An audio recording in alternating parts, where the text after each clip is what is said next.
అన్న ఎంసెట్ క్వాలిఫై అవ్వకపోతే ఇంజనీరింగ్ చేయలేమా లేదా ఎంసెట్ క్వాలిఫై అవ్వకపోతే ఇంజనీరింగ్లో చదవటానికి పాసిబుల్ అవదా అని అడుగుతున్నారు. ఇంకా డీటెయిల్గా డిస్కస్ చేద్దాం. నాకు తెలిసి ఈ క్వశ్చన్ మీరు అడిగింది ఏ పాయింట్ ఆఫ్ వ్యూ అంటే, ఇంజనీరింగ్ చేయాలి అంటే ఖచ్చితంగా ఎంసెట్ కావాలా, ఎంసెట్ ర్యాంక్ రాకపోతే ఆంధ్రప్రదేశ్ మరియు Telangana engineering colleges, state engineering కాలేజెస్లో ఇంజనీరింగ్ చేయలేమా అని అడుగుతున్నారు. సో దీనికి 50% ఎస్ 50% నో చెప్తా. ఎందుకంటే మీకు క్లియర్గా అర్థమవుతుంది. ఒకసారి వినండి.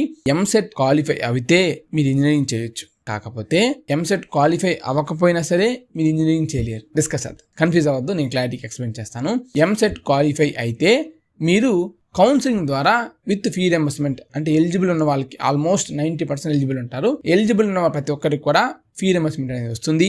ప్లస్ మంచి ఇంజనీరింగ్ కాలేజ్ చూస్ చేసుకోవడానికి పాసిబుల్ అవుతుంది, అది కూడా తక్కువ ఫీజులో.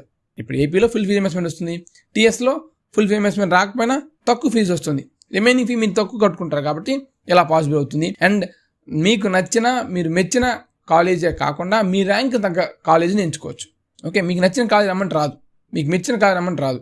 సో మీ ర్యాంక్కి సూటబుల్ ఉన్న ఇంజనీరింగ్ కాలేజ్ మీరు చూస్ చేసుకోవచ్చు. అదే మీకు ఎంసెట్లో ర్యాంక్ రాకపోతే మీకు ఫీ రియంబర్స్మెంట్ అనేది రాదు. అండ్ ఇంజనీరింగ్ అనేది మీరు మెచ్చిన కాలేజీని చూస్ చేసుకోవచ్చు తప్ప మీకు ర్యాంక్ లేదు కాబట్టి మీకు ఎలాంటి కాలేజ్ అనేది మీరు చూస్ చేసుకోలేరు. అండ్ అదేవిధంగా మీకు ఎంసెట్ ర్యాంక్ రాకపోవడం వల్ల మీరు ఫీ రియంబర్స్మెంట్ అనేది రాదు. ప్లస్ మీరు డొనేషన్ పే చేయాలి. అండ్ కాలేజ్ ఫీ ఇంత అంత ఏముండదు, వాళ్ళు ఎంత చెప్తే అంత కట్టాలి. సో చాలా ఎక్కువ కాలేజ్ ఫీ ఉంటుంది. అండ్ అదేవిధంగా ఫీ రియంబర్స్మెంట్ రాదు, మరియు టఫ్ కాంపిటీషన్ ఉంటుంది అన్నమాట. సో ఎక్కువ అంటే మాకు ఆ సీట్ కావాలి, మాకు ఈ సీట్ కావాలి, ఖచ్చితంగా మేనేజ్మెంట్ కోటా కింద వెళ్తే సిఎస్సి అడుగుతారు, ఇంక వేరే సీట్స్ అడగరు. కాకపోతే ఇంకొక ఐడియా సజెషన్ నేను ఏమిస్తాను అంటే, ఈసీఈ, త్రిబులి, సివిల్, మెకానికల్ ఈ కోర్ బ్రాంచెస్ కి కాంపిటీషన్ తక్కువ ఉంటుంది. అండ్ సివిల్, మెకానికల్, త్రిబులి ఈ 3 బ్రాంచెస్ కి అయితే ఎలాంటి డొనేషన్ లేకుండా సీట్స్ ఉంటాయి టాప్ కాలేజ్ లో కూడా. ఒక్కసారి రిక్వెస్ట్ చేయండి. అండ్ సార్ నేను బాగా చదువుతాను, కొన్ని అనివార్య కారణాల వల్ల నాకు ఎంసెట్ మంచి ర్యాంక్ రాలేదు, బట్ నేను బాగా ప్రూవ్ చేసుకుంటాను, మీ కాలేజ్కి మా పేరెంట్స్కి మంచి పేరు తెస్తాను, ఇలా సోపేసి మేనేజ్మెంట్ దగ్గర మీరు సివిల్, మెకానికల్, త్రిబులి ఈ బ్రాంచెస్కి మీకు తక్కువ డొనేషన్లో లేదా డొనేషనే లేకుండా ఓన్లీ కాలేజ్ ఫీకే మీకు సీట్ వస్తుంది. కాకపోతే ఈ 3 బ్రాంచెస్ మీకు ఇష్టమైతే జాయిన్ అవ్వండి, మీకు ఇష్టం లేకుండా ఈ బ్రాంచెస్ తీసుకోవద్దు, కొంచెం కష్టంగా ఉంటాయి. ఈ త్రిబులి, మెకానికల్, సివిల్ గురించి డీటెయిల్ వీడియోస్ మన ఛానల్లో ఉన్నాయి, అవి కూడా చెక్ చేసుకోండి. అండ్ మీకు క్లారిటీ ఇస్తాను, ఎంసెట్ ర్యాంక్ రాకపోయినా సరే ఇంజనీరింగ్ చేయవచ్చు, కానీ కొంచెం ఖర్చు అవుతుంది. కొంచెం కాదు, కొంచెం బాగానే ఖర్చు అవుతుంది అన్న. లేదా మేము స్టేట్స్ దాటి వేరే యూనివర్సిటీస్కి వెళ్తామంటే అది మీ ఇష్టం.